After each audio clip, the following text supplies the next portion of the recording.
ГСП онлайн. Городские новости сейчас.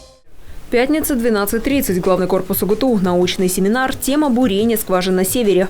Прежде это название носила научно-педагогическая школа. В честь ее организатора и проводится сегодняшняя встреча. 12 февраля Виктору Буслаеву исполнилось бы 70 лет.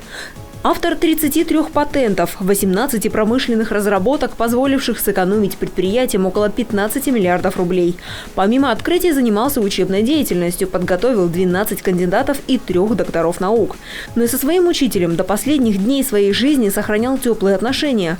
Сын его научного руководителя приехал в Ухту специально, чтобы поделиться своей находкой. Разбирая архивы папы, он 10 лет назад скончался, я нашел несколько оригиналов, и в том числе это последнее письмо Виктора, 99-й год.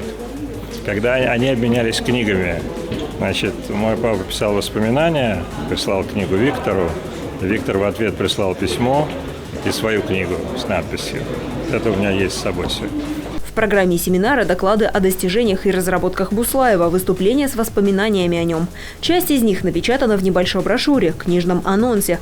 Выход полного издания запланирован на декабрь. После перерыва студентов ждет лекция от Московского университета. Удастся ли ее повторить? Организатор, он же сын великого ученого Георгий Буслаев, обмолвился.